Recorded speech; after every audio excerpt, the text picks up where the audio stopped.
Unfortunately, at the time of recording, we had some technical problems with our SD card. As a result, the audio was not as crisp, so we had to use the audio from the camera and do some cleanup there. Adam did a great job. We didn't really want to have to invite the guest back in and re-record the whole podcast, as that would be a great shame, so please accept my apologies.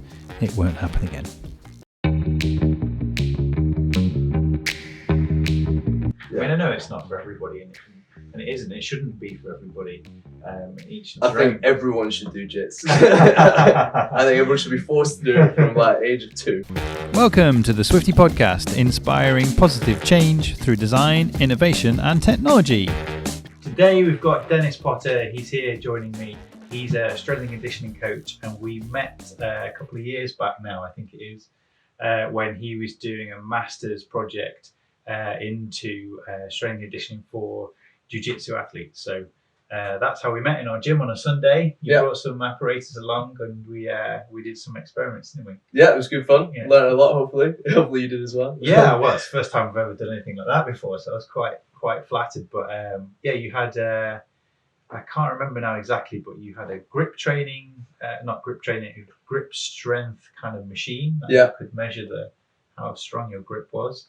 And then you had this rig with a bar where we effectively do like a deadlift. Yeah. Is that correct? Yeah, so we had the hand grip strength isodynamometer. Wow, so there you go. Fancy name. So yeah, like you say, measuring your grip strength, which obviously you lot were all loving because it's a bit competitive. Yeah, it was. And then there's we had force plates on the ground, so we can measure ground reaction forces. And basically the idea was we were doing a mid-thigh pull, which is what you're talking about with the bar, and you're just trying to create as much force downward into the ground, so similar to what would look like a deadlift from someone watching from the outside. And then we also did some jumps, if you remember, as well. Oh yeah. So we're looking at more of your dynamic strength compared to your static strength. Wow. And that was it was all really interesting. I'm sure we'll talk more about that as well. I don't think I've heard of dynamic strength before, and static strength. Yeah, there's so many different terms like that, which we had Gav, as I was saying before the camera started rolling here last week, and there just seems to be no end of different types of strength. Yeah, I mean, I guess it's a bit of a minefield. Probably like to think that there are some set terminology that is correct, but then from that, everyone kind of goes off in their own direction. And people also, we were talking before about, the way you can talk to different people about the same thing and talking in layman's terms and things. And people create their own words that work best with the athletes that they're working with or whatever. So then you just get into this area of everything is called something different. Yeah. Is it also maybe specific to particular sports as well? Yeah, of course. Yeah. So, if you're looking at say a weightlifter, right? And we've talked about static strength. Yep. They need to be able to have incredible static strength initially to get that weight off the floor, don't they? If they're trying to lift the weight up and throw it over their head, say, you need to have super high levels of static strength to be able to move it initially. But then after that, they're trying to move it as quick as possible. So then you're also looking at the dynamic strength, explosive strength. And then we could dive kind of deeper, but it's that. Dynamic and explosive the same thing? Similar, but dynamic would just be anywhere when the weight is moving or when you're moving, right? As opposed to when it's still, so static strength. Oh, an explosion is how fast? To some extent, yeah. I'd look at you got velocity, obviously the speed at which it's moving, but then you've got if you talk about power, then you've got strength, which is how much force you're applying, but then power is how much force you're applying over a set period of time.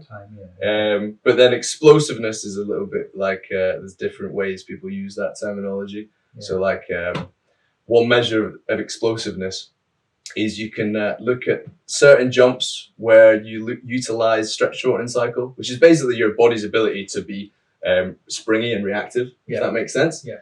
And we could get into it. Is that also that ATP system, energy system? So that would be to some extent involved, but they're all kind of overlapping and intermingling. So the ATP is our body's energy source, essentially. And there's different energy systems. I'm worried that if we start, we might go super deep into a tangent. And also, it's physiology is not necessarily my area of expertise, but the general idea is you've got adenosine triphosphate, okay, and that is your ready to go energy molecule. Yeah. Then when you use that up, it splits into adenosine diphosphate instead of triphosphate. So you've got 2 phosphates instead of 3. Okay. Okay. And then what happens is you've got that phosphate that's being used. Maybe it's like floating around.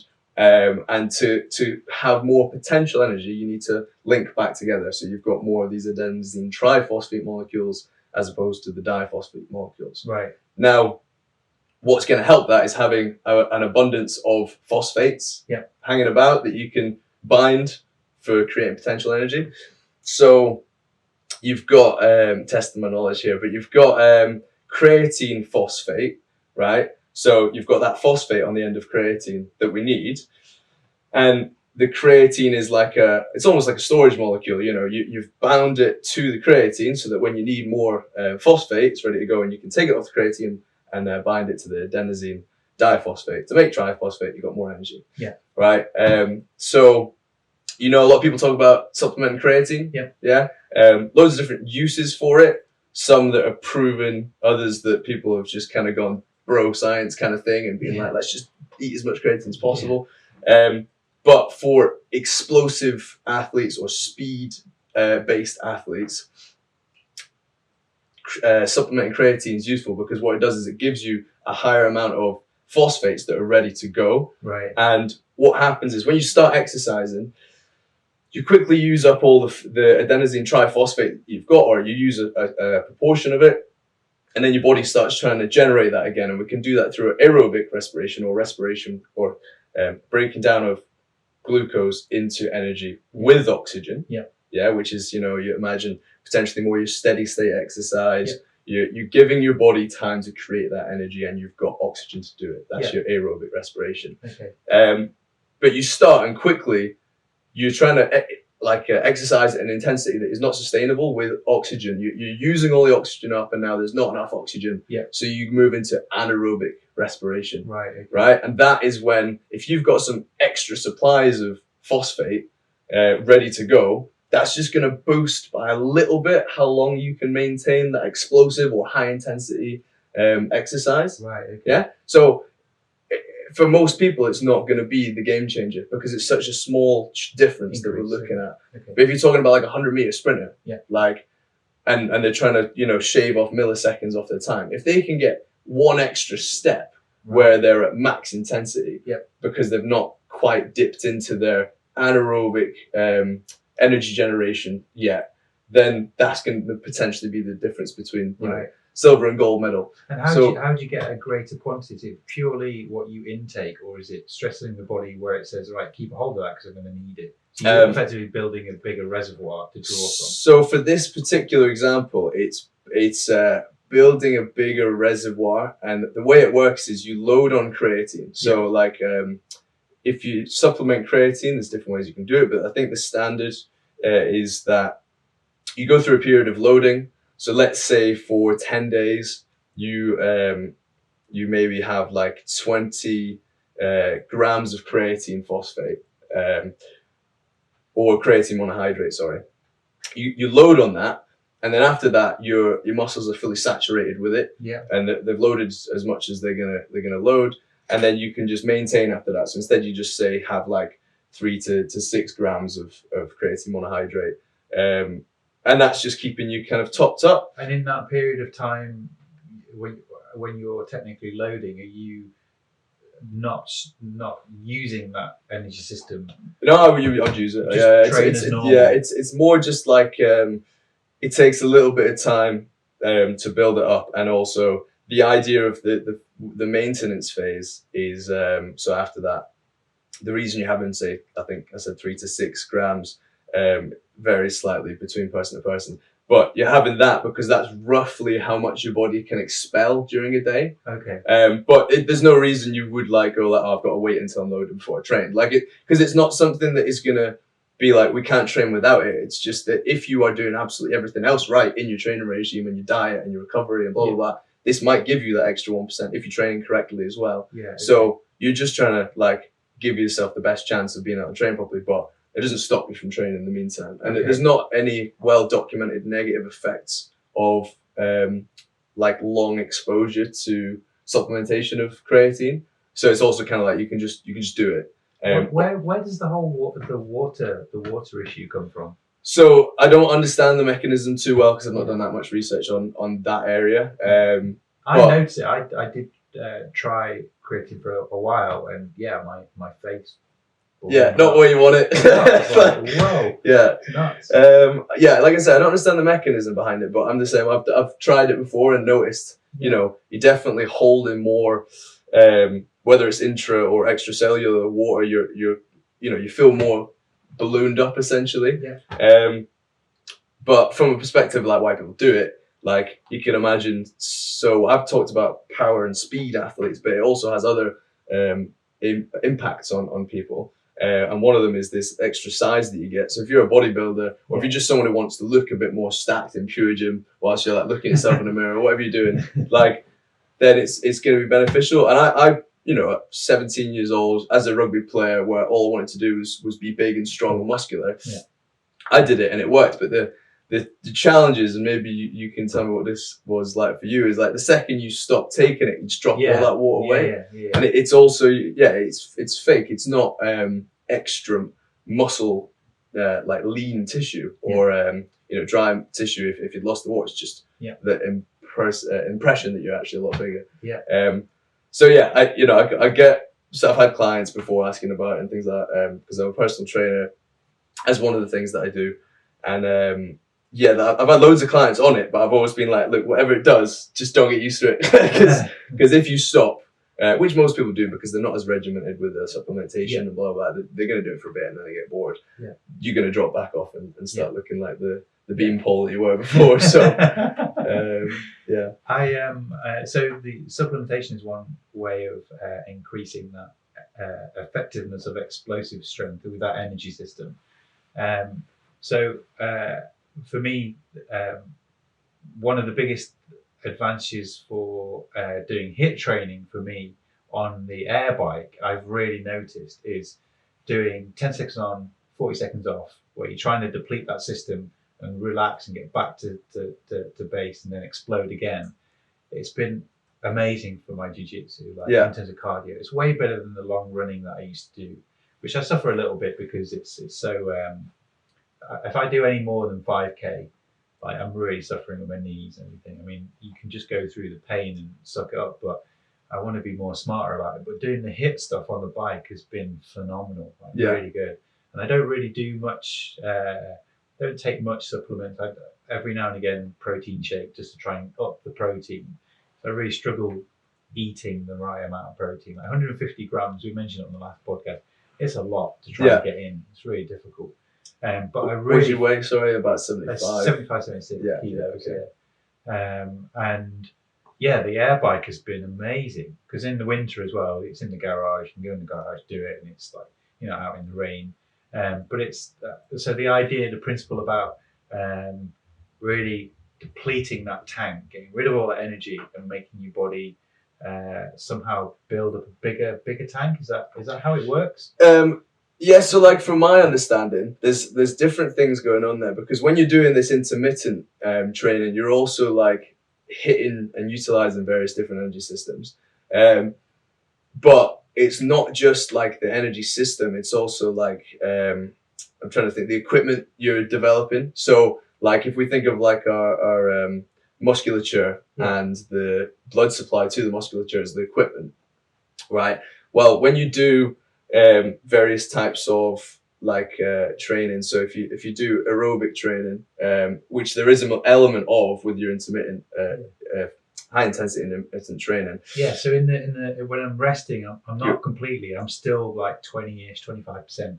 I use the watt meter to look at what my watts are. So I come down and like when I'm hitting it, I can be up to like 650 watts. Sometimes 700. I really go for it, and I come down to like. I try and stay 150, 200 when I'm trying to coast to get my heart rate back down and recover. Like 20-ish%, something like that. That's kind of a good figure, right? I would say so. And when you're dropping back down, well, it's aerobic in the sense that like you've gone from a high intensity, probably more proportion of anaerobic, to a lower intensity, more proportion of aerobic. But it's always on like this continuum. Like you've gone up here, and then like even though your intensity of your actual watts has dropped down, it's going to be a gradual catch up of your systems. What proportion of them is going to be anaerobic and aerobic and creating? Yeah, it's not like it's instant. No, exactly. Time. Okay. And part of that is the reason why it's good, because you're shocking your body. You're forcing it to become better at adjusting between these different intensities, which for Brazilian jiu-jitsu is key. Yeah. Obviously. But yeah, just going back to the talking about the equipment. So when you're doing that aerobic exercise, which there is an element of in the training you're doing, some of the adaptations are, first of all, that you have increased capillarization, which is basically you've got a muscle and you've got more let me get blood vessels, let's say. Yeah. More blood vessels are developing and getting more engrowthed in the muscle, so you've got better blood supply. Oh, so cool. You think like, imagine you've got a muscle with just two arteries going into it, or capillaries, smaller versions, going into it, arterioles if we're being technically correct. Then I love the details. It's great. Yeah, well, I struggle to get it right as well, because I don't usually go into this level of depth when I'm talking to athletes. So you've got two going in, and then you adapt, you do some training, and all of a sudden you've got 10 going in. You can imagine you've got 5 times as much potential to get oxygen to different parts of the muscle quicker. Wow, I didn't realize that happened. That's so cool. Yeah, so if you think like, you sometimes see athletes who perform in a sport that has less aerobic involvement, but they'll still do loads of aerobic training. It's because that is one of the adaptations that's going to help you maximize on anything. Because if you're always going to want to, at least initially, get as much oxygen to the muscle as you can, even if you're only going to work aerobically for a very small period of time. It also helps if you think about we've got going into the muscle, but also what you're taking away. So then you've got waste products that are being created in the muscle, especially if you're working anaerobically. So lactic acid. Yeah, exactly. So you've got your lactic acid that you're trying to remove. If you've got more blood vessels that are going away from the muscle, then happy days, it's going to be easy to get rid of it. And then so it's a self-perpetuating cycle of becoming more efficient. And then there's other things. You've talked about lactic acid. You can do lactic threshold training, right? Which in a kind of indirect way, you will be hitting that in some level with your intermittent training, but you're better off doing like a progressive intensity. So you're gradually getting higher and higher intensity as opposed to going high, low. A gradual build. With endurance athletes, they're trying to maintain the highest intensity possible for the longest period of time. Right. So 2 key things that will limit how high that intensity can be is their ceiling, so their strength ceiling. Like if your strength ceiling's here and you're working this close to it. Is that like one rep max? Let's say one rep max, Okay. So you say you're working your chest, your pec muscles, and your pec 1 rep max on bench press is 100 kilograms, and you're pushing when you're swimming. Say you're pushing down because you're an endurance swimmer, 90 kilograms worth of work, and every rep you're only going to manage a few reps before you're knackered. Whereas if your ceiling's 500 kilograms, say, and you're still working at 90 kilograms during your actual event, you're going to manage to do that for a lot longer. So the idea is, the higher your max strength, the lower relative intensity you're going to have to work at match pace or whatever it is. Okay, general idea. The other thing is involving various different elements like the capillarization and like other adaptations we can make. You've got a level where at a certain intensity, because you're no longer able to work the majority aerobically, where it's loads of oxygen going to the muscle, we're using all the oxygen up, and now we're starting to work anaerobically, we start to build up lactic acid. Now you can remove lactic acid from your muscles at a certain rate, and obviously, like if there's only a little bit being created because we're here at the intensities here, you can get rid of that and we can continue to exercise.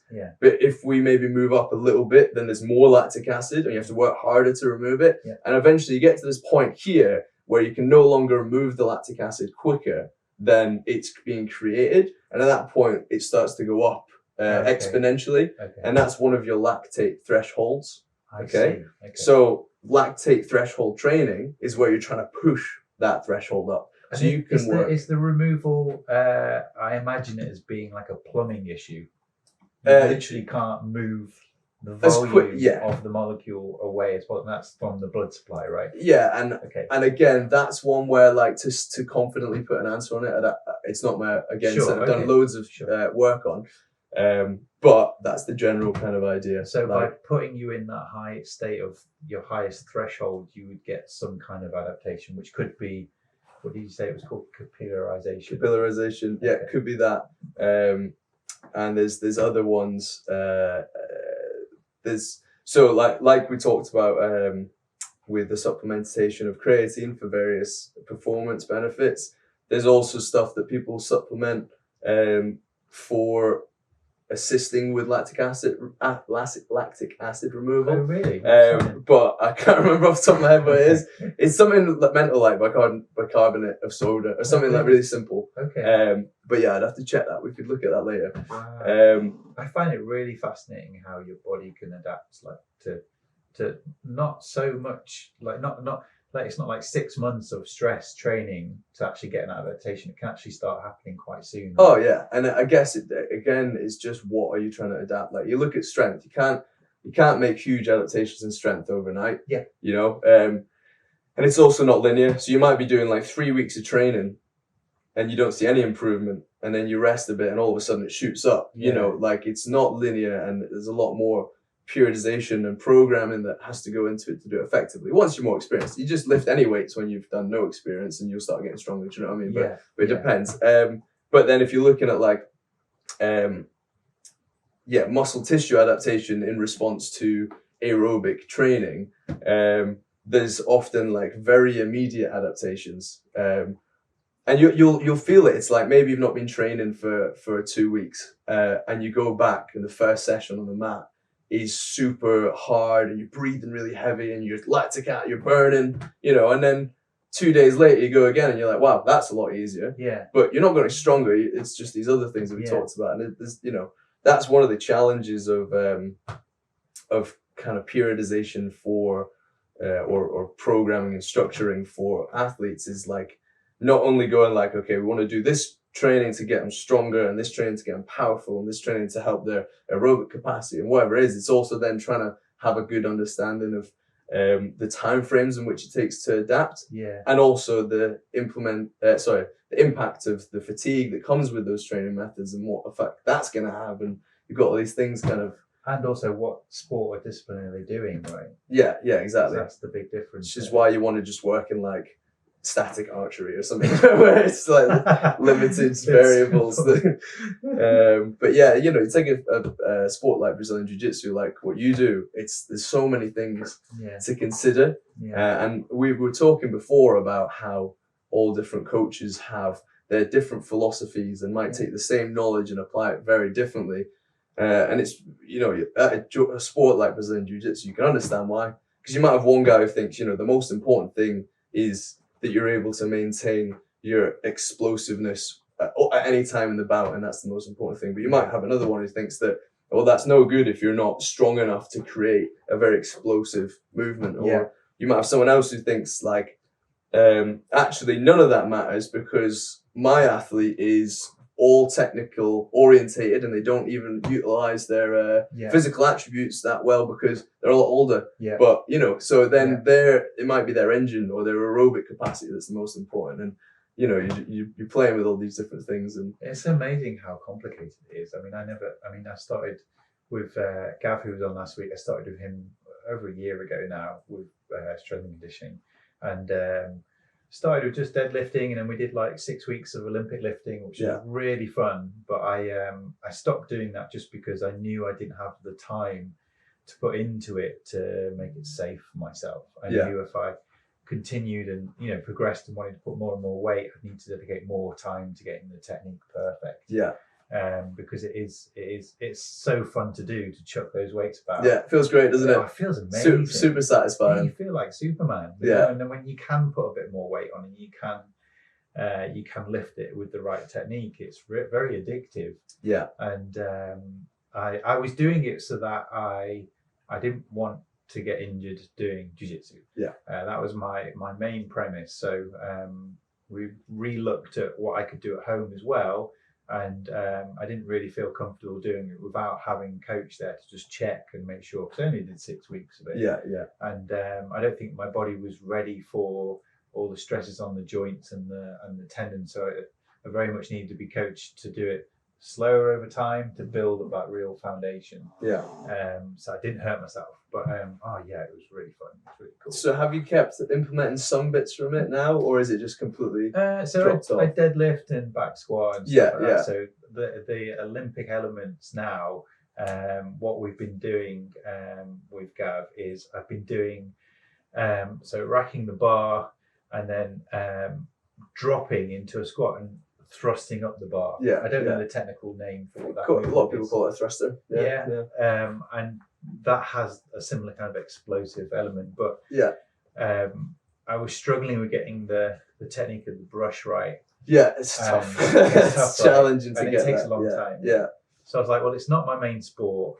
I could spend a great deal of time trying to get that perfected. Let's try and do other movements that we can do. So that combined with lots of body weight stuff, which can be explosive as well. And single limb stuff is kind of where I'm targeting at the moment. Yeah. I've been carrying on doing deadlifting with the hex bar, which I find a bit safer than the barbell. Yeah. But yeah, it's great. It's really good. It's really helped with my jiu-jitsu for sure.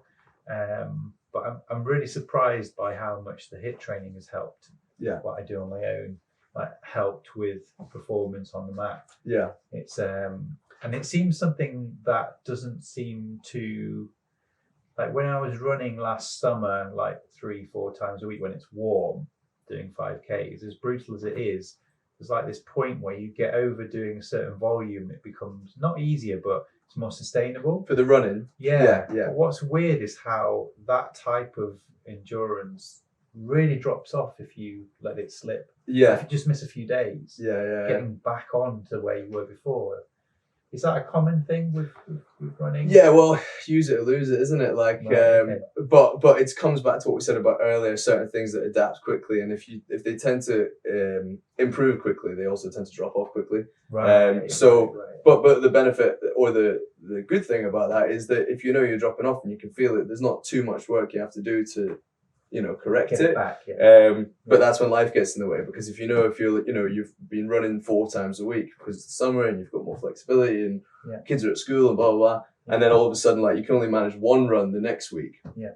It's like that's a big drop. You've lost 75% of what you're doing. You're gonna have to do a few weeks of going back up to get it, and I guess you just got to look at like what's return on investment. Like, am I doing the running because it's helping my jits, or because it's helping me mentally, or just because I enjoy it, or whatever the reason is? And if it's because it's helping your jits, then you're going like, right, well, is there another way I can do that that's less time consuming, or requires less maintenance of my ankles, knees and hips to be able to deal with that repetitive impact that we don't actually get as much of in jits? Okay, cool. Can I just go on the rower, or can I go on the bike, or can I swim? And understand that really what I'm trying to develop is my aerobic capacity again. So that's what I'd be doing. You might just love running, in which case it's like, okay, just get out at least once a week to maintain the robustness of your ankles and your knees and your connective tissue, like you're talking about, and your tendons and your ligaments, the things that do take a bit longer to adapt, and that will keep you good. And it might be that it's harder when you go back out, but it's fine if it's hard as long as you're not going to injure yourself. You know what I mean? Like if you're breathing heavy and it's uncomfortable and whatever, like fine, deal with it. But you don't want to go prolonged periods of not dealing with that repetitive impact and then go back to a high volume of it. And so that's like what we're talking about with the Olympic lifting as well. Like, you don't want to, you've got to condition your body for it to be able to deal with the demands of the method of training. And like you're saying, and like obviously what Gav said to you is like correct, that it takes a long time with Olympic lifting because there's the condition your body for it, but then there's the skill acquisition element or the learning of the movement, which takes ages. Just like if you try a new move and you've not done it before with load, it's surprising how ridiculously rubbish you are at it. So when we're doing the squat jerk, like pushing up and dropping down, it's like the first couple of times, like well, more than a couple of times, you when you rack the bar with a bit of weight, you're like, what do I do again? You know what you got to do, but you're like, I can't make my body do it. And then you do it, and you get through it. And then after doing some repetition, you learn that as muscle memory, is a pattern, and you adapt and you can do it. Yeah, there's different challenges there though, like from a mentality point of view as well, because I can imagine when it comes to that kind of stuff, you're probably a little bit of a perfectionist. Like you want to get it right, you want to feel like you've nailed it. You know what I mean? Yeah. And you know when you haven't as well. Yeah. So that's like a thing that you're like, with this very highly technical skill, I want to nail it. And if I've not nailed it, I've done it wrong. But actually, for what you're using it for, if you've done it a little bit wrong, you've still probably got a lot of the adaptation out of it. You're still probably getting a lot of the benefits from it. Okay. Now, again, then we start talking about the top 1-2%. Like, you know, so if you're doing, like one example is if you're doing any kind of clean or snatch, the point at which you produce the most force is when you're doing, like, we call it triple extension, but basically when your ankles, knees, and hips are all locked and you're in a nice straight line. Right. So you've pulled the bar as high as you can go, your legs are straight. Yeah. And it's because your hips create the most force during that lift, and you've locked your hips out by squeezing your bum cheeks, squeezing your glutes. Yeah. Now, the majority of people who do Olympic lifting recreationally don't fully lock their hips out. Oh, really? Because they're thinking about going down, aren't they? So they've got part of the way up, and then they're trying to drop too early, which is natural because you're like, I've got to get under the bar, otherwise I'm going to get crushed. Yeah. So you're missing that last little bit, which is going to give you a few extra % of force generated, which over time is going to get you a few extra % of adaptation. That doesn't mean you're not getting all the other adaptation from every other part of the lift and all the other benefit of throwing a weight about and trying to, you know, catch it, and the level of kind of cognition that you have to have. Overcoming the fear. Yeah, overcoming mental, resilience. Like there's so many good things that you'll get from doing it pretty damn well. Right. You know what I mean? And because of that, like, we don't necessarily worry about teaching, like, depends on who you're working with, but teaching all athletes every Olympic lift and how to do it absolutely perfectly. Yeah. Now, instead, what different people do, and like I'm doing this with the athletes that I'm working with at the moment, is we take derivatives or small sections of the lift that actually elicit the best response or expose them to the highest forces or whatever it is that we're trying to target, and we just coach them that. And actually, there's certain derivatives or sections that you can teach someone in a minute, and most people who could have any level of like training age or experience will manage to pick it up. Like I guarantee I could get you up now, show you something, and you just pick it up because I know your background a little bit.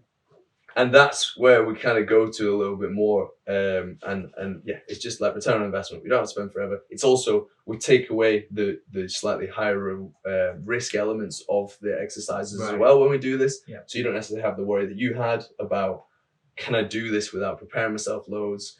And then it becomes like really easy. Let's do 5 minutes of this in a session once a week, and you're kind of covered for a lot of what you would get from the full Olympic lift from the ground upwards.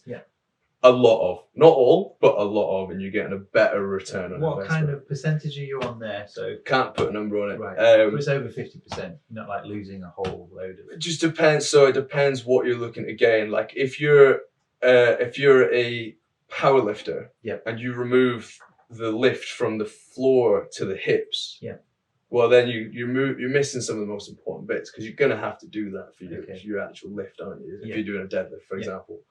But if you're a football player, when are you ever going to have to move an extremely heavy weight off the ground? You're never going to have to do that. You might get the muscles to work in that position, maybe, but you're probably not going to have to do it in a similar manner. So then we could go like, okay, instead of starting from the ground, which is also a lot more fatiguing on your back muscles and hips and things like that. That's where a lot of the danger comes from, right? Yeah, if people don't know how to do it properly, they end up picking up with a bent back, whatever. Right, let's start from the middle of the thigh instead, okay? And then we're going to just go from there. So we don't do this whole move from the ground up. We just start from the thigh, and then we also don't actually catch it afterwards. So we just do like essentially what looks like a jump and shrug.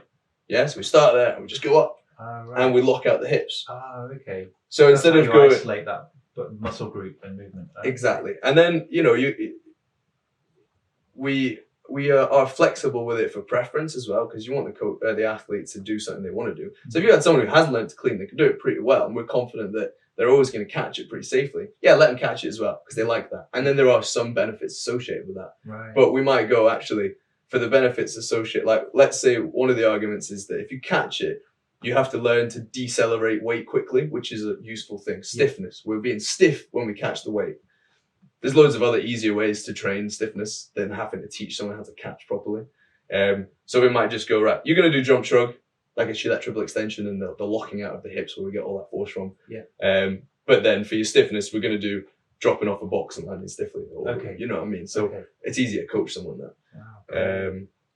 But yeah, it's a thing that Paul Comfort, he's like the head of the Masters of Strength and Conditioning at Salford. He's big on Olympic lifting derivatives. Where you were doing your course. Exactly, yeah. Have you finished that now?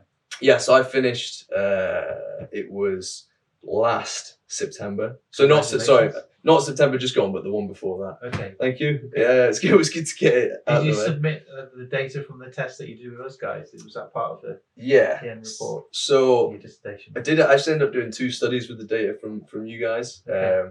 Partly because we went into lockdown again. Yeah. So I was like, I can't collect any more data. I'm just going to reanalyze all this. Okay. But I never actually submitted it to like a scientific journal or anything like that, because there was a number of limitations of the of the study, more based on not having enough people and not having as always is the problem with Brazilian Jiu-Jitsu, not having enough people from the same weight categories and things like that, and the same belts, and we could get into that. But I got some interesting results that would have to be extrapolated to a larger sample to get anything kind of definitive. What are those kinds of results then? Do you want to? Should I kind of explain the study a little bit? Yeah, go through it. So obviously, what the question was. The question was, does being stronger, or does strength attenuate or reduce? Yeah, I'll say it again in a second. Neuromuscular fatigue on Brazilian Jiu-Jitsu athletes after a simulated fight, right? So essentially what we're saying is, if you're strong, is that going to reduce how much of a certain type of fatigue you experience after fighting? Okay. And the way we tested that was by testing max static strength using the deadlift apparatus type thing that we were talking about earlier, and that's called an isometric mid-thigh pull, isometric and static. So we did that, and we kind of bucketed players into different levels of strength. So you had strong and weak, really simple. Then we also looked at the counter movement jump, which is consistent jump that's used across loads of different sports for measuring power, but it's also used to measure, depending on what equipment you have, the strategy of your jump. So like some people are, let's say, more springy and go through a smaller range of motion. You'll know these people, they're super quick to move and to do anything like off the balls of the feet. And other people will go a bit lower and they tend to be more muscle force generating as opposed to like springy force generating. So springy is like using your tendons to kind of exactly. So that's if you can look at the force trace. But if you can't, we're looking at kind of power for a counter movement jump, and indirectly power relates to your jump height. So that's, for most people, we just go, how high can you jump? Oh, cool, you can jump really high, pretty powerful. And then the reason we use that for this specific one though is or study is because it can also be used indirectly as a measure of neuromuscular fatigue. Okay. So neuromuscular, essentially, you've got neuro, your brain, muscular, your muscles. You've got the connection between the two, and high intensity exercises are quite fatiguing on your neuromuscular system. Can you explain that a bit more, neuromuscular then? Yeah, I'll try to. So, like, it's not just physically fatigue, it's like mentally fatigue as well. I guess. Well, so it is physical because it's a physical adaptation, but people kind of dissociate the way they think about it because they think, nervous system, Yeah, you think that's not so much physical, it's not your muscles and things, but it is. It's all one system, isn't it? You've got It's chemical reactions, right? yeah, Everything's and chemical. you've got your brain, which is sending signals down through your spinal cord, and within your spinal cord, you've got all these nerves, essentially, right? So you've got motor neurons, which are brain cells that are attached to a nerve that can attach to a muscle that can stimulate a response to the muscle. Okay, so when that system, because you've got all these, numerous motor neurons stimulating a reaction in your muscles all over the place, and you've got an extremely high intensity bout or training session or whatever exercise, you fatigue that system. And you could just think of it as like you've put maybe too much charge through like a computer or something like you just kind of shot the system with loads of energy, and it can't deal with it for a prolonged period of time. So you need to go into a bit of a recovery period before you can keep consistently putting that output out. So that's the simple idea of it. So you do that bout, Brazilian Jiu-Jitsu bout, you do that fight, and your body may be neuromuscularly fatigued. And a way you can test that is by you jump before the bout, you jump afterwards. You won't always see a difference in the jump height, but what you might see is a difference in the jump strategy, which we can look at using the force plates, which is why we did that. So let's say you jump before, you jump 30 centimeters, you jump afterwards, you jump 30 centimeters. But in the first jump, it only took you half a second to jump to that height. So you're dropping down, you're dropping back up, you're jumping, or you're moving back up and you're jumping. The second one, it took you 0.75 of a second. So it's taken you longer, right? And to put that into like context, right? You've got two basketball players. One jumps quicker, he gets the ball quicker to jump and catch it. So it's beneficial in a sporting context to do things quicker. But also from the fatigue point of view, we can see you've had to take longer to create that force because you're more fatigued. Won't get into any more detail than that because it'll just become confusing, probably for me as well. But you're looking at different, you're looking at the force trace from the force plate and trying to infer that however we do. So that's what we did, and we tested the strength, we tested the jump, we also tested hand grip strength, just more to see if there was, so instead of neuromuscular fatigue, to see if there was localized muscle fatigue. So like actually the muscles themselves are fatigued, whether it's depleted energy systems or whatever it is, increased build of lactic acid or whatever. And we looked at those three variables before and after the fight. And so what we're seeing essentially on like a very kind of non-conclusive way, because of the limitations that I talked about earlier, was that first of all, actually the most kind of obvious thing was the stronger athletes in every case in the blue and white belt category won. That was just the first thing. So you're already looking at that level, the lowest two belts in Brazilian Jiu-Jitsu, the stronger athletes tend to win. And then, having spoke about that result with various coaches and stuff like that, they were saying like, that is what we see. A lot of the time, the physical specimen can just boulder through and win. But that as you go further up the chain, further up the belts, it's not always the case. Obviously, physical attributes always help, but as you become more technically proficient, then it might not be the decision maker, essentially. So that was one thing. But then the other thing we seen was that, yes, there was a difference or a trend of after a fight, the weaker athlete had dropped their performance more in the jump. So their jump height had dropped more relatively compared to the stronger athletes whose jumps were pretty much staying consistent. So because they're technically weaker, they are fatigue greater. Yeah, exactly. They're working at a higher relative capacity compared to their max throughout the fight. But that's the idea, and we're going, great, we've proved something It that, kind of makes sense. it makes sense, Yeah, and we had a hypothesis, we tested it, we've not conclusively proved it, but it's showing what we want to show. But then you go like, well, okay, but what if because the stronger athletes were just stronger, then the weaker ones had to work harder, and therefore that was why they became more fatigued. Yeah, so if they were evenly matched strength-wise, would that have still happened? Then the other thing is like the weight differences between athletes were quite large in some cases, because we had at your gym, maybe we had like 11 athletes or something like that. I think so, yeah. So you're like, right, what are the chances that the athlete's going to be against someone a similar level, similar weight category? Like in one of the bouts, we actually had to have a white versus blue belt, so there's major limitations there. Yeah. There's just so much noise. Skill and experience, exactly. Okay. So that's where you go like, right, we want to expand it and do a bigger study, bigger sample size, more regimented kind of... you're just making sure that the study has less noise and we're controlling as many variables. Yeah. Exactly.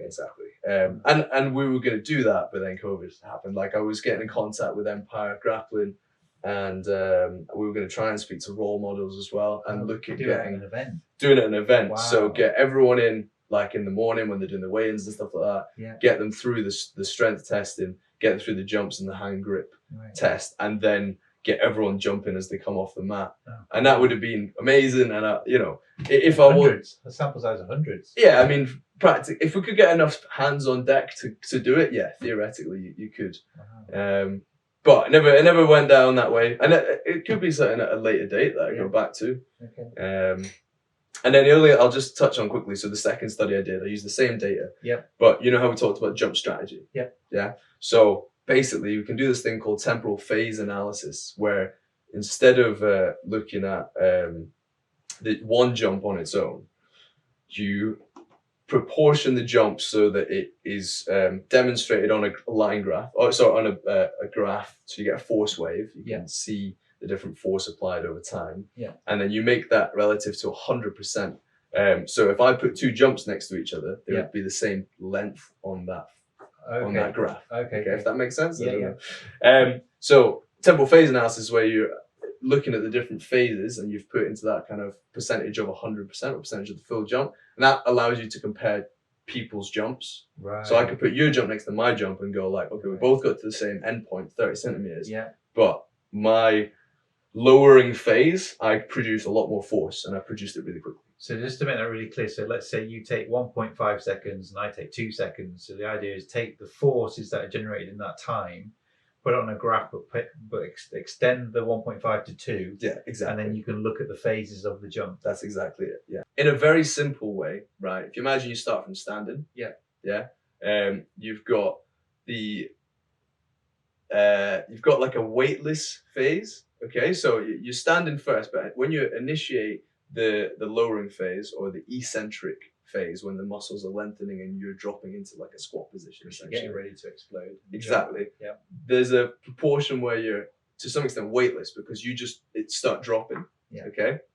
Then as you get near to the bottom of the movement downwards, you start to brake using the muscles in your legs. Okay. Right. So there's the eccentric phase. Loading. Yeah, eccentric loading. Right. Then you've got the amortization.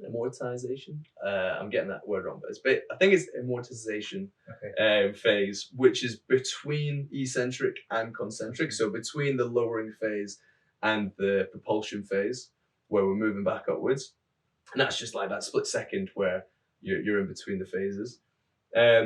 And then you've got the propulsion phase, which is everything after that until the point where you stop creating force downwards vertically into the ground and you leave. Yeah, you've lifted. And then you've got the flight phase. Wow. So and then it kind of, does it measure everything in reverse then? How do you mean, sorry? So like you've taken off the plate. Yeah. So just the people that don't understand what we're talking about, there's a physical metal plate, which is a force plate, which you're stood on, and you're basically doing a jump and seeing how high you can jump. Yeah. So then what we're just discussing now is like the beginning bit where you're just about to jump and lift off the plate. Yeah. So you're in the air, floating. Yeah, essentially. Yeah. And then you come down, and you can probably measure all that in reverse as well. Yeah, Braking I see what you phase. mean. Yeah, you could measure that as well. Tend to not do too much on the landing unless you're looking at like injury prevention stuff. Okay. For various reasons. But yeah, there's all sorts of people who will look at that in various different ways. Wow. And analyze the different phases and analyze like force over time from the eccentric, but then they'll also look at how much range of motion you went through during that time. Okay. So you might have again that me and you produce the same impulse, which is force over time. Okay. Sorry, force and times by time. We're creating the same impulse, which means we're both going to jump the same height. Is that the same as acceleration then? No, not necessarily. Okay. But yeah, the idea being that if we both produce the same amount of impulse and we weigh the same, we're going to jump the same height. But if you've produced it with a more force dominant and less time dominant impulse, you'll get there before me. Right. And we can measure that by looking at the speed at which or the time it took you to create that force, but also how low you dropped. Right. So you might have gone less low, therefore you've got there quicker, and you've had to go through less range of motion. So were you recording with camera work then? Position? Is that? No, the technologies. So I didn't do that. That's just one study that you can do. You can do it. Yeah, Okay. yeah. And I'm not actually entirely sure if you can calculate it from the data you get without using video. But I know that is one method. You can set up a 2-dimensional video analysis and kind of measure how far. Amazing how complex you can make it, and how deep the analysis can go. Yeah. To aid performance and try and optimize performance. Fascinating, really. It's not my field at all, but I am really interested by it. Yeah. Especially because of the stuff we're doing with Swifty Fitness and just trying to help through developing equipment, trying to help with. Especially at home. I mean, that's why we launched it during lockdown, was just to help people who don't have access to a gym and ourselves having a fun way to kind of move and be mobile. Yeah. So like now getting you on and getting Gav on and talking into the detail it's just fascinating. Yeah. Fascinating. Like on the balance board, like it's really hard to begin with, but I find it really interesting how just a little bit of practice, you can really you can really become upskilled very fast in terms of your balance and coordination, which I find really interesting because it's like it doesn't exist at the beginning when you get on, and people are like this all over. Like I did Empire grappling show some weeks back up in Leeds, and we had a little stand there, and I took the balance board. Nice. I bet people were loving that. Yeah, but I was still really surprised because I thought, these guys are all their proprioception, their like strength it should all be really good because they're there competing. So they're gonna have no problem on the board, but because it's a bit of an alien movement, they're not really used to it. A lot of people were struggling. Yeah. That's like there's a lot of guys on there, some famous guys who all over the shop. Good. All over the shop. Yeah. I was like, wow. This is really surprising, but I would imagine that similar experience, that just a little bit of practice, rewires the brain, different movement pattern, right, got it. Yeah. And then they've got all of the coordination, they've got all the strength and the tendon strength to then really excel in that area. Yeah, then they can start doing all the mad, crazy movements that you've been practicing on it. Yeah, I find that adaptation, I find that really fascinating. Yeah, that's cool. Yeah, it's pretty cool. And I think what is interesting as well is that you can be really athletic and you'll pick those things up quickly, but coordination, balance, stability, these kinds of things. If you take someone who's a complete novice, if they have the right focus when they're learning this stuff, they can pick up stuff really quickly as well. Yeah. Depending on what it is, it might be that they can pick it up quite quickly on the balance board, but then when they do fall, they do injure themselves because they've not got all the robustness or whatever it is. Yeah, I came down the stairs from the gym the other week, and the guys are watching this, they'll laugh, but I just finished an open mat, so I was a bit tired. Yeah. And the guys were messing on the board downstairs, were like, show us some tricks. And I was like, yeah, sure. Whatever, let's go. And I just went right over, landed on my backside. I was like, that's not supposed to happen. But it's because I was tired. At least it was in front of everyone. Hopefully you landed on the mat. Like. Yeah, I was fine, I was all right. Yeah. But that's an interesting topic in itself, is like learning how to Fall. fall. as Yeah, well, for jits it's massive, Right. right? Any martial art. Just break falling. Yeah, and it's funny when you see someone who's never learned how to fall, and they're just Bang. Yeah, like Yeah. that's good. You can- Go on, sorry. No, I was just going to say you can really hurt yourself, and I've been lucky enough to like have little slips and trips and be all right, and I reckon that's just because of jits training, really, and just doing it so frequently. And you're also a very outdoorsy person. Like you've always been, from what I can gather, walking or cycling or scooting or climbing or whatever. So like some of what you learn from jits, you've also learned from that. And it's like, you go hill walking, your ankles and knees already know what to do. Yeah. You know what I mean? They know how to judge the surface and things. Whereas you go with someone who's not done it before, and you can see that they're like a dog in the back of the car. They're all over the place and falling all the time. It's just exposure to a variety of different stimuluses. That's the key, right? Exactly. That's the key is the consistency and then just varied approach. Yeah. That's what I found with trying to get stronger for jits, is just with Gav, we've been doing lots of different stuff. Yeah. And it's fun to mix up, isn't it? You put different things in there to try and stress the body in a different way to get a different type of adaptation. Yeah. What's going on with the so when someone's on the balance board, from a neuromuscular point of view, when, like, I've explained this in the past, and I don't know if you'll be able to answer me, but when people talk about kind of rewiring the brain in terms of like a movement pattern, are we actually physically like that capillarization? Is it similar to that? Are you actually growing a new neurological pathway in your brain to actually make that happen? Or is it just a sequence of synapses firing? I think it's both, right? Okay. And so you've got these things called schemas, which are like it's like a blueprint for a motor pathway. A motor pattern or a movement pattern in your brain. Okay. So you've got a schema, and say it's for kicking a football. Yeah. And say you do like you kick the football the same way every time. You'll have like a very strong blueprint though that's very clear. Okay. Yeah. And the blueprint is just you've got a million light bulbs in your brain, and the blueprint is these light bulbs talking to each other in a certain sequence. Yeah. Yeah. So it might go do, and it does that every single time the same way, because you do the movement the same way, right? What happens is, if it's like a skill like that where it's very consistent, then if you start trying to change the way you do the skill, you'll adjust the schema and you might create a slightly different pattern. Okay. Yeah.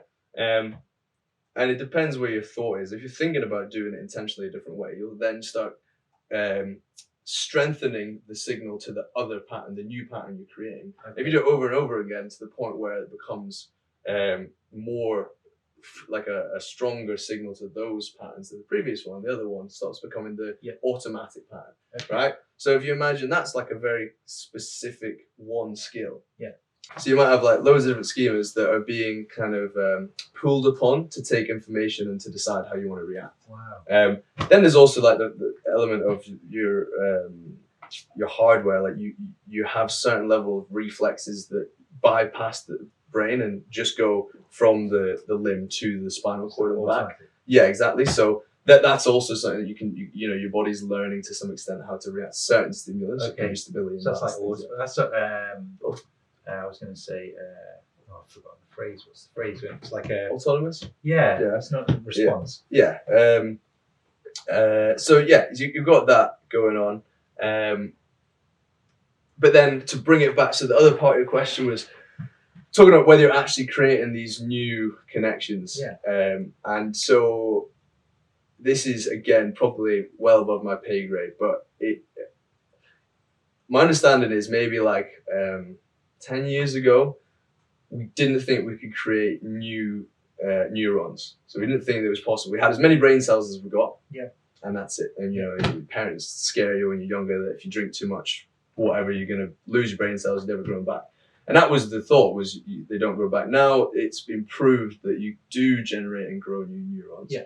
And like a garden, if you want the neurons to grow, if you want your flowers to grow, you need water, you need sunlight, and the right conditions. If you want your brain cells to grow, you need the right conditions, the right neurochemistry in your brain. And the thing that promotes growth of brain cells is exercise, because it creates these neurotrophins or neurotropics, which are key for developing new neurons, and various other things that it does to make the right chemistry in the right environment for development. Now, what happens is if you create more of those in an area of your brain that's currently being utilized for like skill acquisition or learning or movement learning, then you've just got more potential. Like instead of having 200 light bulbs that you can use to create your patterns, which might be a schema, which might turn out to be a movement. You've got 2,000 because you just got more of those light bulbs and more of those brain cells. So you've got more options to create more complex patterns, which then turn into these complex movements. So if you take it back to back to hunter-gatherer days, the reason that has happened is because when you're exercising, you would have been looking for food, shelter, or running from danger. So the three most important things for survival were related to when you're exercising. Right. Yeah. So that's where the kind of this adaptation comes from, is the idea that like, okay, you've sprinted away from a lion, you've ran up a tree, right? Well, you need to remember how you ran up that tree because it worked, saved your life. Yeah. So your brain's flooded with all these neurotropics that will allow you to learn and remember better, but it also then creates more potential for putting down new ideas next time. So the idea is if you do more and more complex movements, like running up a tree or sprinting or whatever, then you have potential for learning more and more complex movements, and your body becomes better at learning how to do them and how to learn them. You learn quicker, and it's exponential. So like that's why you see some people who they just pick up a new movement pattern, watch it once and they do it, and you see those freaks, right? Yeah, and you're like, what? How are you just getting that? Yeah. I'm surprised how in jiu-jitsu or like Olympic lifting, the cognitive depletion or the cognitive fatigue you feel from concentrating. I mean, that's one reason why it's so addictive. Like that's why. When I used to rock climb a lot, and that was so addictive because you're so mentally kind of drained, and the stresses of life. If you can find a spot to be like that's blanked out, exercise does that for you, and that's why I've said this on the podcast before. That's why when it came to lockdown, I really recognised this can go one or two ways. You can either go off and like start sitting on the couch and treating it as a holiday and drinking too much and eating too much, or you can bet yourself like use as an opportunity and get shit hot at all these areas that you never got time for normally. And so I that's one reason why we started Swifty Fitness as well, because we realized from a commercial point of view that was a great opportunity for us. But coming back to that point, I find it fascinating how not just physically but mentally you feel the crossover, don't you? And I also find it interesting how your body does reward you. It does make you feel better. It's such a strange thing, isn't it? Because like it'd be great if we just felt better all the time. Yet your point before, the whole hunter-gatherer reward system, it'll make you feel better for exerting yourself and learning that skill and give you. It's weird. It's like there's this other thing that's treating us, making us feel better. For the way that we behave just to survive. And it's so ingrained, like in you, and in your DNA. And that feedback loop, like that keeps you alive. You got to go do this, and it also, if you slow down, you're gonna get eaten. You slow down, you become old and decrepit. You start, not doing much. You're gonna get eaten. But for us, it's like, well, that's when you start developing all these kind of like illnesses, long-term chronic illnesses. It's when you become crap at socializing because your brain's not working anymore. You can't, and that's the other thing. Socializing. I wanted to mention it before when we were talking about jits and like the benefits of all these different skill challenges, so new motor skill challenges that come with an environment like jits where things change all the time. the other most important thing for stopping your brain from deteriorating over time is the social aspect. Right. Okay. And that's why I think martial arts in general is one of the best, and team sports and various other things, but martial arts is one of the best things for keeping you young if you don't get injured, because you've got constant challenges from your coordination and your skill learning, which is, we've just said, is the thing that allows you to get better and better and better. Yeah.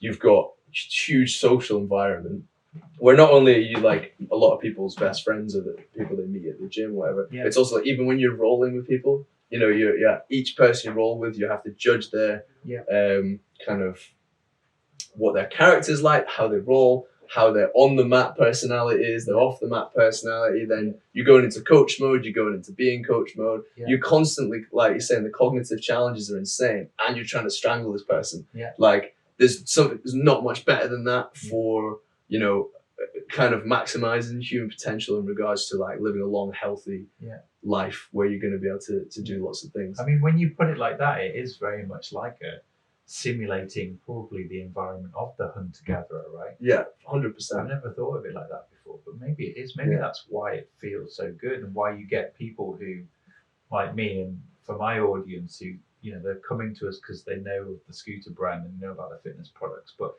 like, why is he always going on about jiu-jitsu? Because you do, you know, when you do it and you love it, and maybe that's what it is. Become a bit of a cultist, don't you?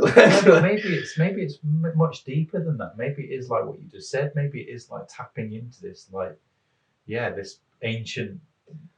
Yeah, I fully believe that it's primal instinct, isn't it? Like an ancient primal instinct, and maybe that is really deep down why it makes you feel so good, and why you then become the annoying person that talks about it all the time. Because you're like, you don't quite fully understand it like that. Yeah. But it is resonating with you, making you feel great for all of those reasons, which I think is a really healthy thing. Yeah. I mean, I know it's not for everybody, and it isn't. It shouldn't be for everybody.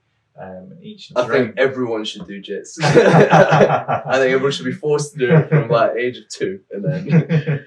Well, my kids do it and they love it, and I don't put any pressure on them to do it. It's like they just want to go and have fun. You know, and the classes are great. They are really fun, and there is that element to it. But I think having that hands-on of like someone putting their hands on you and like roughing you up and feeling that and trying to figure out a way of how to get out of that is a very important skill to have. Yeah, especially like just if you want to like not be terrified as a young person, you know, being able to walk the streets and know that you could handle yourself. Yeah. You know how to protect yourself in like a, you know, confrontation or whatever. Yeah. Or just because it makes you feel more confident in general, knowing that you can use your body to do things. Like there's too many people these days that are just sat behind a computer all day. Yeah. And, you know, that might be that the biggest, you know, calling in life is using their brain intellectually, but they're not using their body to maximize on what their life could be like. There's of potential there. So much potential that they're missing. Yeah, I'm definitely better for it, 100%. Like I've never been healthier and fitter really in my whole life. Like my whole 30s, when I had like my kids were a lot younger, I dedicated all my time to them and the business, and didn't look after myself physically anywhere near as well as I do now. I mean, I get more time to do that now. Probably got away with it more when you were 20s. Like you don't feel as much of the negative effects. Yeah, and now I kind of feel, you know, a little bit of a drop off if I don't keep on it. So my main ambition now into my early 40s is to like put on more muscle so that I don't lose it faster. Yeah, and just keep going. I mean, another point that came to my mind before when you were talking about that capillary effect of growing, and now we've just talked about neurological effect as well, possibly growing new neural pathways, but I read recently about how your DNA now also is constantly changing, evolving over time, which is another fascinating concept, and it's ties into something else that I've talked about on the podcast, and that's how as humans we like to like really make things really simple so that we can feel like we have an understanding, and that like goes deep into the big question that's like, what are we here for, what are we doing?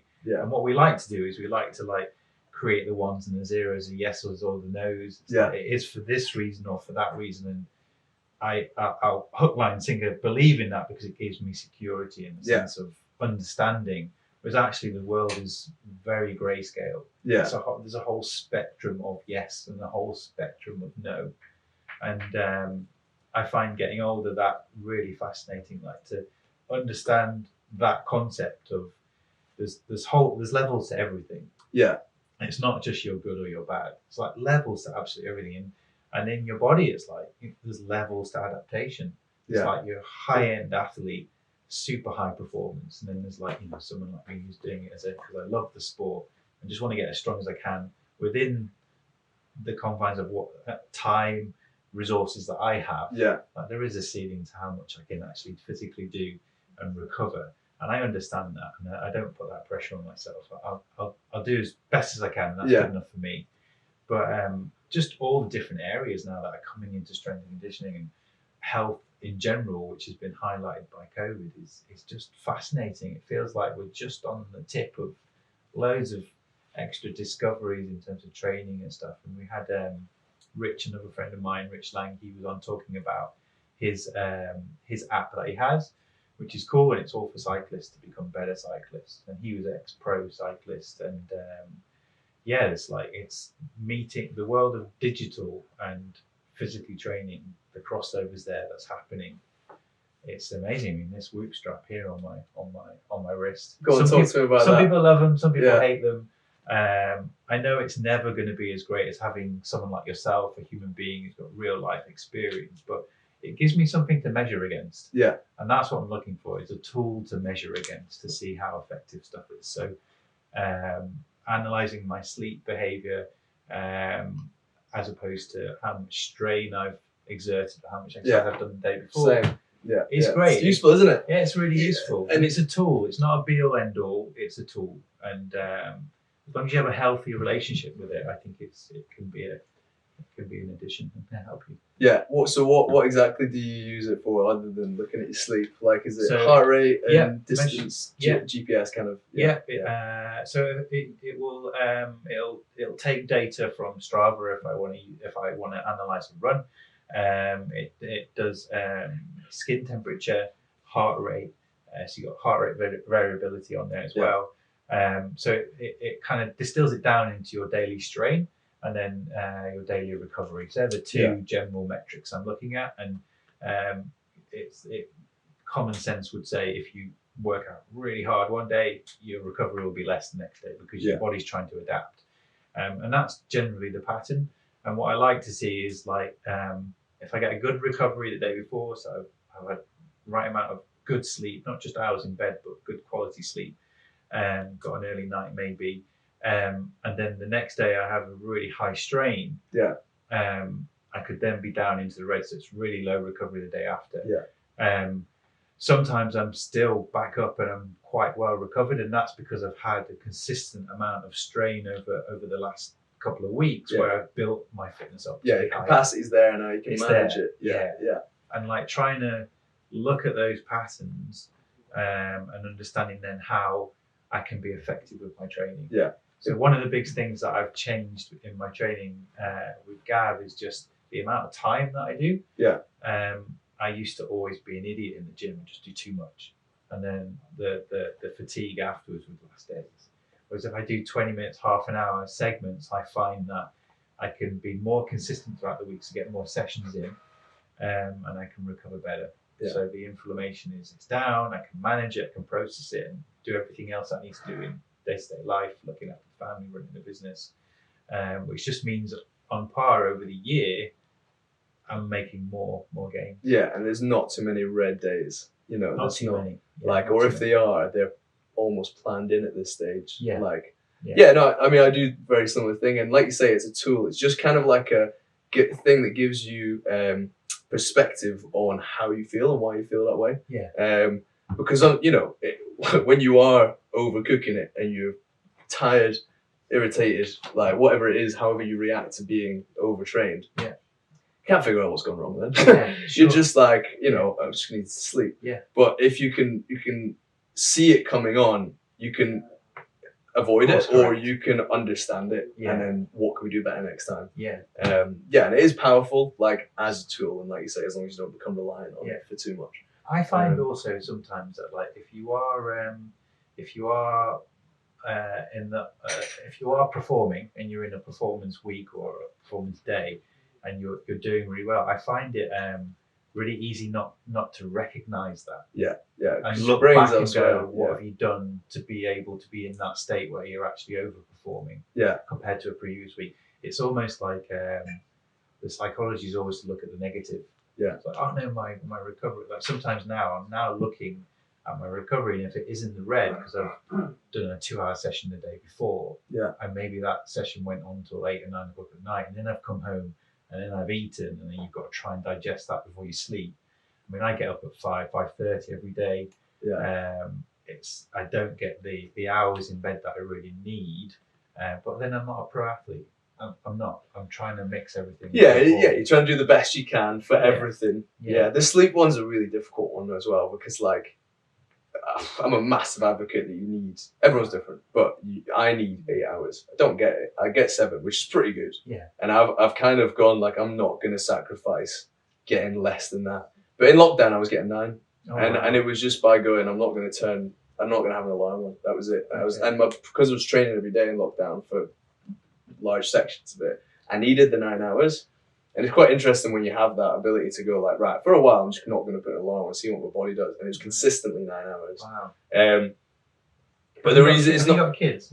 No, so I've got that like luxury at the Once you moment. go through having children, Oh, mate, sleep changes completely. Yeah. Even if you do get 9 hours, you won't be sleeping. No, fair enough. Because your brain just goes. So what was that blueprint you said before? Schema. Yeah. So your schema of being a parent screws it all up. Yeah, I bet. Yeah, I'll hit that bridge when it comes to it. It's a bit like you got to wake up to make sure that they're okay. Make sure the house isn't on fire. Yeah. Yeah. I was speaking to my boss at work the other day, and I was like, we were chatting about sleep, and I was like, how much do you get? And he was like, I get 6 hours, but like I know that theoretically I should need more, but 6 has always been enough for me. And he was saying that for when he was doing his PhD, he just had 2 kids, and he was working full time 7 days a week.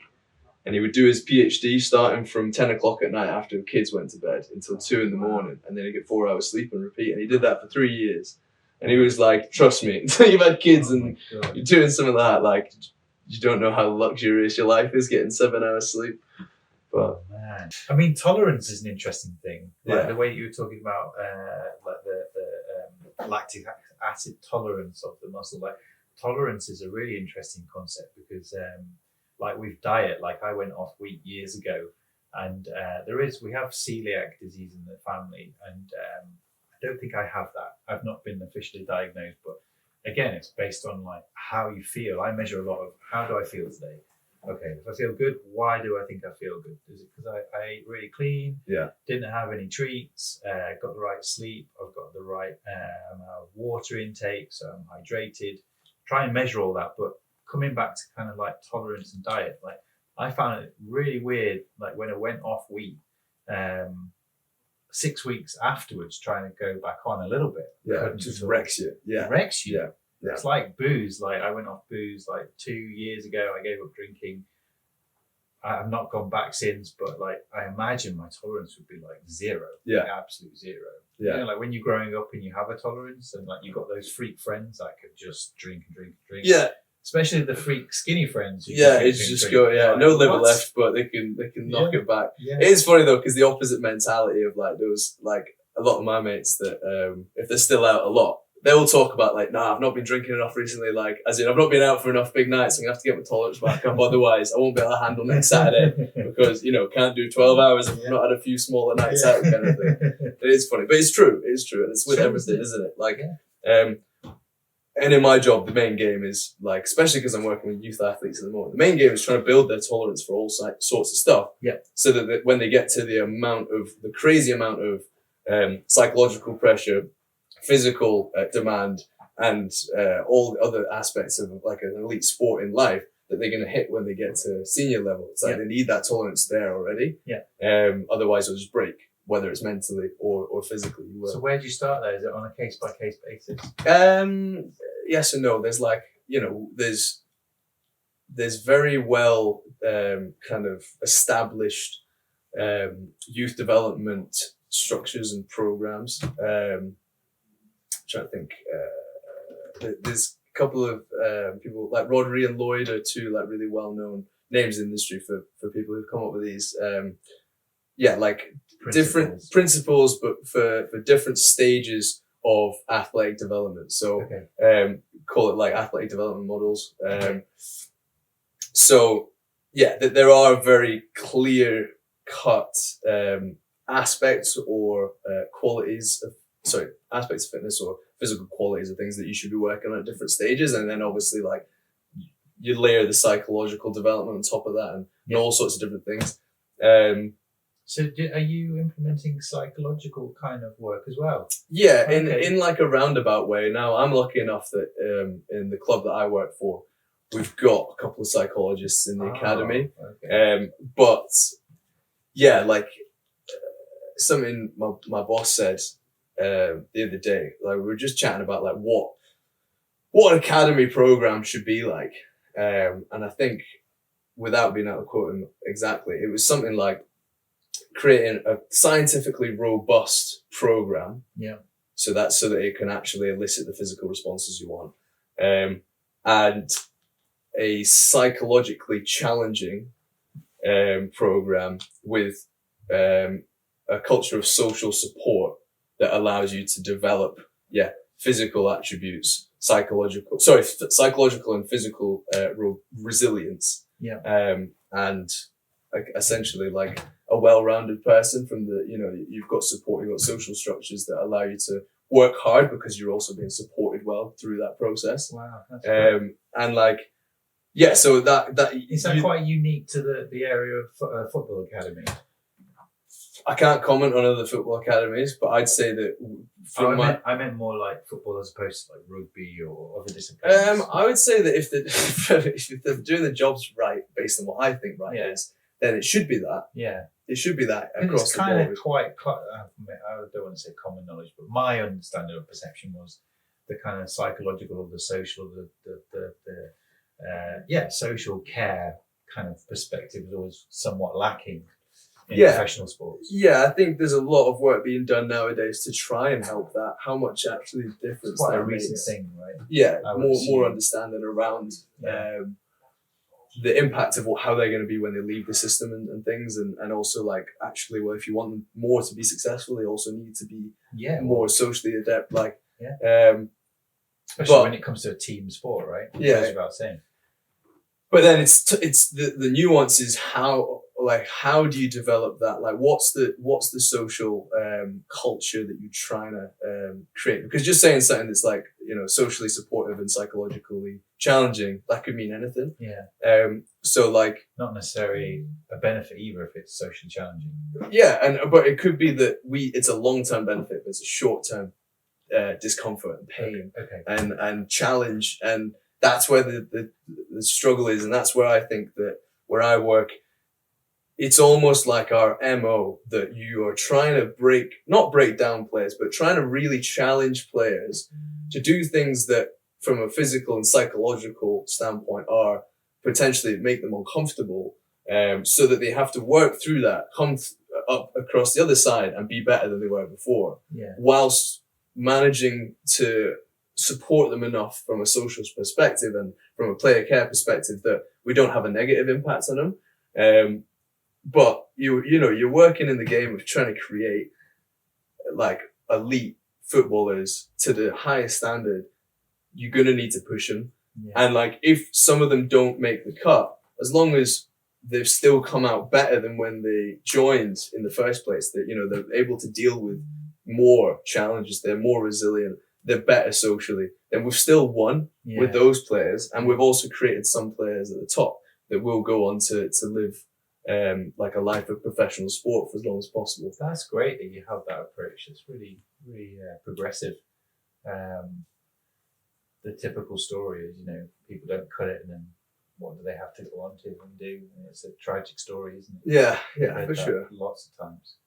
And the other side of it is like you can't help everyone. Some people don't want to be helped. Like, there is more and more effort going into, from what I can see, across the larger, sport environments that are successful. They've got more and more things in place to try and help people, whether it's during or or after career or whatever. But there's also loads of players that don't want any of the extra help. You know, like as part of the academy that I'm at, I know the players get access to like college courses that they have to do as part of it. You know, it's like a requirement for them. They have like to carry on their education. Yeah, exactly. They have people coming in doing all sorts of talks about a variety of things. There are people helping them with like understanding how to manage their money and things like that. It's all part of the package that they get. But not the majority, but there are people within that environment who just cannot be asked any of that nonsense. They're just there to play football. Right. And obviously, you know, that's their motivation, and it's understandable, but they don't have the hindsight yet of understanding how much that could benefit them if they don't make it. And that's also our job, isn't it? It's like to try and gradually educate them on why these things might be beneficial to them. But that's the game.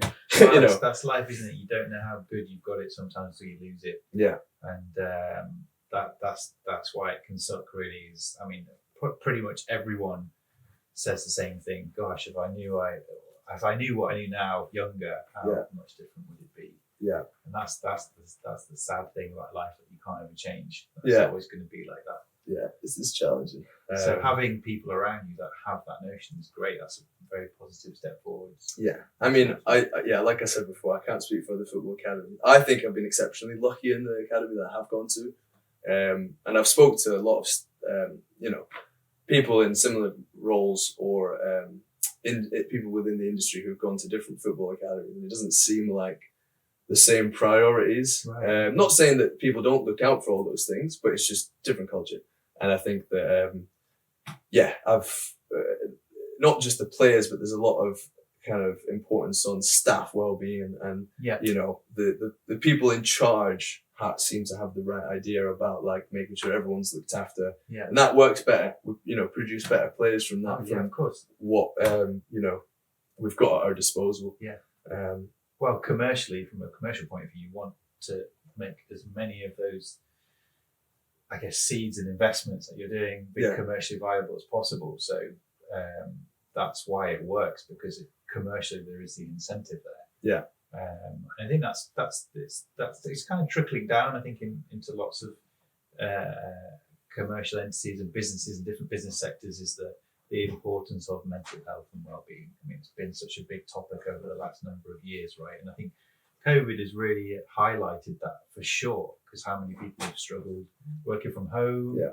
So having that whole work-life balance is, so maybe that's the silver lining of everything that we've gone through in the last 2 years, is to have a really good balance of everything: exercise, nutrition, sleep, access to good resources and knowledge. There's a lot of rubbish out there that you need to sift your way through.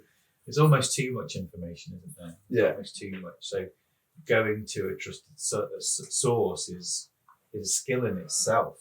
So we've rabbited on for ages. Mate, we'd be here all day if we didn't have things to do after this. So I could literally talk for hours about this stuff. I find it really fascinating, really, really fascinating. Thanks so much for coming in. That's all right, mate. It's been an absolute pleasure. Yeah. It's good to catch up. Keep up the good work with the youth team. And onwards and upwards. We'll put some links to social accounts, etc., at the bottom of the video. Give them a like and a follow and a share and a thumbs up if you like the content.